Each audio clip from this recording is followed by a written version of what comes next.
Ika di Kota Bogor, merajut ukhuwah, menyemai dakwah di bumi Nusantara.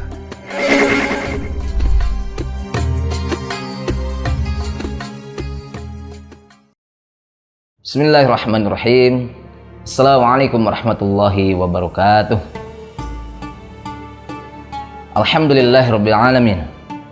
Nahmaduhu wa nasta'inuhu wa nastaghfiruh wa natubu ilaih. Wa na'udzu billahi min syururi anfusina wa min sayyiati a'malina. May yahdihillahu fala mudhillalah wa may yudlil fala hadiyalah. Asyhadu an la ilaha illallah wahdahu la syarikalah. Wa asyhadu anna Muhammadan abduhu wa rasuluhu la nabiyya ba'dah. Allahumma shalli wa sallim wa barik ala sayyidina wa habibina wa syafi'ina wa maulana Muhammad wa ala alihi wa sahbihi ajma'in. Amma ba'd. Bersyukur pada Allah Subhanahu wa taala, alhamdulillahirabbil alamin. Kita bertemu kembali di channel Ika di Kota Bogor. Mudah-mudahan Bapak Ibu sekalian dalam kondisi sehat walafiat insyaallah. Salawat dan salam semoga tetap tercurah kepada uswah dan qudwah kita Rasulullah Muhammad sallallahu alaihi wasallam, kepada keluarga, para sahabat, dan mudah-mudahan kepada kita selaku umatnya mencoba senantiasa istiqomah menjalankan sunnahnya insyaallah. Hadirin sekalian, berbicara tentang cinta, berbicara tentang pengorbanan, berbicara tentang Idul Adha, kita tidak akan lepas dengan apa yang dilakukan oleh Nabiullah Ibrahim alaihissalam dengan Ismail alaihissalam. Ya, sepenggal kisah, Nabi Ibrahim alaihissalam sudah sepuh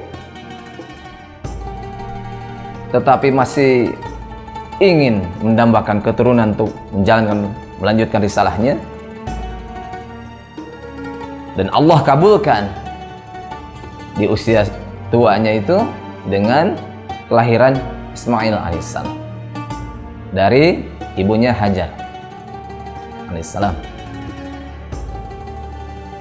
Ketika lahir sudah ada ujian. Ujiannya apa? Ada kecemburuan dari Sarah yang belum punya keturunan, bahkan divonis mandul, ya. Yang di endingnya Allah takdirkan juga mendapat keturunan yang namanya Ishak alaihissalam, yang artinya bisa membuat tertawa, ya, Ishak, karena sudah kakek nenek punya keturunan lagi. Kita balik ke fragmen Ismail alaihissalam. Ketika bayi merah itu lahir, perintah Allah SWT untuk dijauhkan. Nabi Ibrahim tinggal di Palestina, Hajar dan bayi merahnya Ismail alaihissalam di lembah Baka yang tidak ada penghuninya sama sekali. Sebelum meninggalkan pun ditanya secara wanita naluriahnya, kenapa kau tinggalkan kami? Nabi Ibrahim itu tidak bisa menjawab dan tidak bisa balik gitu.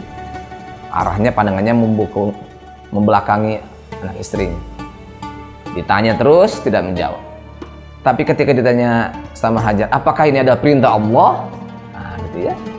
Maka Nabi Ibrahim, ya. Apa yang dikatakan Hajar, ibunya Ismail itu? Sesungguhnya Allah tidak akan menzalimi hambanya. Mantap dari sisi akidah. Selesailah Ibrahim pulang Palestina, sudah mulai bisa diajak untuk dialog, ujian datang lagi. Nabi Ibrahim mendapatkan wahyu dari Allah SWT, bahkan 3 kali mimpi untuk menyembelih anaknya Ismail alaihissalam. Bayangkan, cinta itu diuji lagi sampai di endingnya, karena 3 kali berturut-turut mimpi itu hadir, Ibrahim alaihissalam menyampaikan kepada anak Ismail, wahai anakku, bahwa ayahmu ini begini. Maka apa jawabannya Nabi Ismail? Laksanakan wahai ayah, saksikan aku adalah termasuk orang-orang yang sabar. Mantap. Akidah. Wahai Allah, perintah Allah, berbakti kepada orang tuanya. Di endingnya, lulus ujian, Allah berikan kibas atau domba untuk mengganti. Dan itu yang disyariatkannya kurban. Kalau kita muhasabah diri kita, ada satu ayat yang barangkali pas di kesempatan ini bisa kita bahas terkait dengan cinta ini. Fitrahnya manusia di dalam surat At-Taubah ayat 24 itu ada 8 fitrah manusia yang memang ada kecenderungan di situ. A'udzubillahi minasyaitonirrajim. Wa in kana aba'ukum wa abna'ukum wa ikhwanukum wa azwajukum wa ashiratukum wa amwalun iqtaraftumuha wa tijaratun takhshawna kasadaha wa masakinu tardawnaha. 8 kecenderungan manusia kepada nikmat Allah SWT yang bisa jadi salah prioritas, bisa jadi lebih mementingkan yang 8 itu dibandingkan yang 3 yang harus kita prioritaskan. Apa itu yang 8? Yang pertama adalah aba'ukum, bapak-bapakmu. Bapak-bapakmu itu bisa bapak kita, kakek kita sampai ke atas. Yang kedua abna'ukum, anak cucu sampai ke bawah. Istri-istri, saudara, istri, keluarga, harta kekayaan yang diusahakan, perdagangan yang kamu khawatir kerugiannya, sampai rumah-rumah, villa-villa yang bagus-bagus itu ya, lebih kamu cintai. Di pertengahan ayatnya, fatarabbasu hatta ya'tiyallahu bi'amri. Maka tunggulah, awas kata Allah. Ya. Awasnya itu tapi tidak disebutkan. Allah, tunggulah sampai Allah memberikan keputusannya. Apa keputusannya? Tidak disebutkan. Sama seperti anak kalau disuruh ngerjain PR sama gurunya. Anak-anak hari ini ada PR matematika 10 soal. Kalau misalkan tidak mengerjakan, hari Senin, awas. Cuma awasnya itu disebutkan. Hukuman apa yang disampaikan kepada murid-muridnya. Kan lebih dahsyat lagi itu. Membayangkannya seperti apa tuh hukuman yang disampaikan. Beda halnya dengan misalkan kalau tidak mengerjakan, push up 100 kali atau putar 10 kali lapangan. Itu lebih jelas. Tapi kalau misalkan disebutkan awas, nah itu tidak tergambarkan.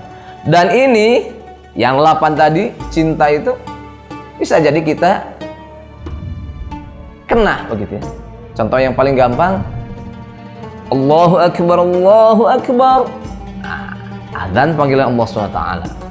Tanggung bisnis, tanggung kerjaan kantor, tanggung lagi apa. Banyak. Lebih diprioritaskan yang tanggung-tanggung itu daripada Allah SWT. Ini kata Allah, hati-hati. Harusnya sebelum yang 8 itu prioritasnya itu 3 dulu. Ya, 3 cinta dulu, baru yang lain-lainnya mengikuti. Apakah itu yang 3? Kita akan simak berikutnya. Assalamualaikum warahmatullahi wabarakatuh. Insya Allah Ika di Kota Bogor siap menemani hari-hari Anda dengan video-video inspiratif, tausiah dan penuh hikmah.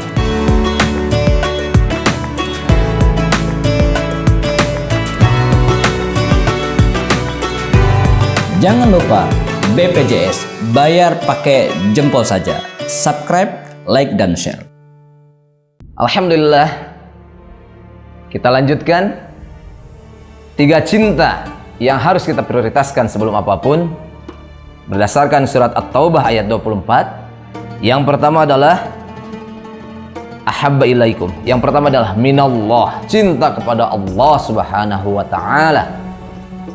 Cinta kepada Allah Subhanahu wa taala ini dengan senantiasa melaksanakan perintah Allah, menjauhi larangan Allah Subhanahu wa taala sekuat tenaga, seoptimal mungkin. Yang kedua adalah cinta kepada Rasulullah SAW. Apa bukti cinta pada Rasul? Tentu saja selain melaksanakan yang wajib, melaksanakan juga yang sunnah-sunnah. Hatta yang sekecil apapun. Yang paling gampang misalkan kita mau makan, bismillah. Allahumma barik lana fi ma razaqtana wa qina adzabannar. Masuk masjid, keluar masjid, masuk rumah, keluar rumah, buka baju, pakai baju. Ya. itu semuanya ada sunnah-sunnahnya. Mau tidur, bangun dari tidur. Itu sunnah-sunnah Rasulullah SAW itu dahsyat itu. Kalau kita bayangkan misalkan salah satu sunnahnya misalkan berdoa setelah bangun tidur. Coba kita lihat. Alhamdulillahilladzi ahyana ba'dama amatana wa ilaihin nusur. Alhamdulillah segala puji bagi Allah ahyana yang telah menghidupkan kami ba'dama amatana setelah kematian kami. Wa ilaihin nusur dan kepada Allah kita akan dikembalikan. Dahsyat. Kita mau makan. Keterangan ada yang menyampaikan baca basmalah saja bismillah. Tapi para ulama ada yang doanya yang tadi dibacakan Allahumma barik lana fima razaqtana wa qina adzabannar. Itu juga dahsyat tuh. Allahumma ya Allah barik lana berikan keberkahan fima razaqtana dari rezeki yang telah Engkau anugerahkan. Wa qina adzabannar dan jauhkan kami dari api neraka. Bagaimana mungkin dari makan tembusnya ke neraka? Bisa. Dan dicontohkan Rasul. Semuanya itu habiskan makan. Bisa jadi keberkahan itu ada di ujungnya nasi yang tersisa itu. Dan kalau misalkan tidak dihabiskan, itu seperti yang kayak di kondangan tuh, undangan-undangan nafsu banyak, habis itu sisanya berlebih, buang di bawah. Kena ayat innamal mubadzirina kanu ikhwanas syayatin. Kalau udah mubadzir, temannya setan, setan tempatnya di neraka. Na'udzubillahi min dzalik. Dan yang terakhir, yang ketiga, minallah wa rasulih wa jihadin fi sabilih, dan jihad di jalan Allah Subhanahu wa taala. Jihad dalam artian kesungguhan. Mujahid bukan berarti jihad itu kita atau peperangan saja, tetapi kesungguhan. Jihadnya para pelajar, mahasiswa berjuang bersungguh-sungguh mencari ilmu. Jihadnya para pebisnis, bagaimana bisnis itu dengan yang halal, barokah, tidak mengurangi timbangan, ya, tidak menipu. Jihadnya para guru mengajarkan dengan ilmu-ilmu yang amanah, tidak menyembunyikan ilmunya. Jihadnya anak bagaimana berbakti kepada orang tuanya. Jihadnya orang tua bagaimana memberikan pendidikan yang terbaik untuk anaknya, terutama pendidikan agama. Hari ini kita disibukkan dengan anak-anak kita terutama. Waktunya bisa jadi 24 jam itu, bahkan bisa sebelum tidur, bahkan ada yang tidur sampai jam 3 dini hari itu. Megang yang namanya gadget, bisa jadi pedang bermata dua.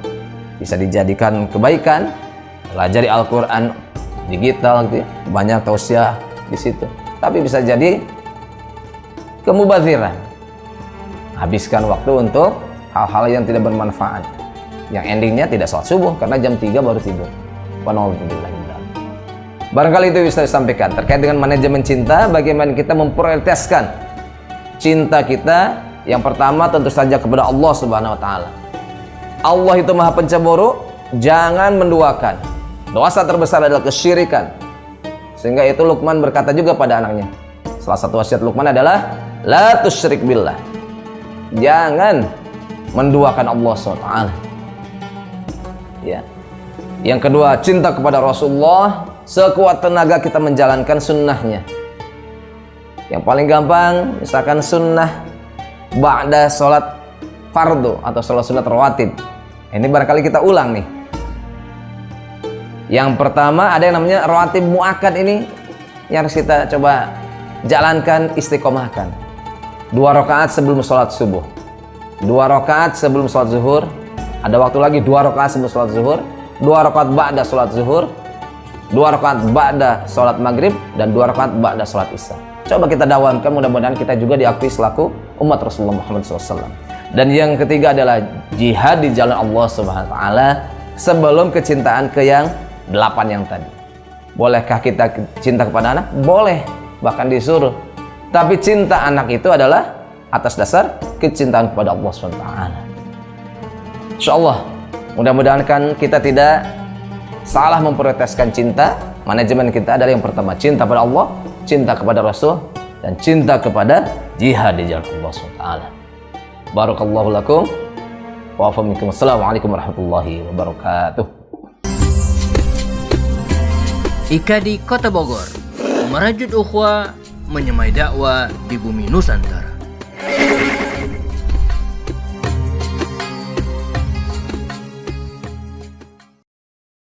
Sahabat kebaikan dimanapun berada, IKADI Kota Bogor mengajak Anda untuk menyalurkan sedekah, infak, dan zakat melalui kelas Al-Bunyan. Barakallahu fikum jami'an.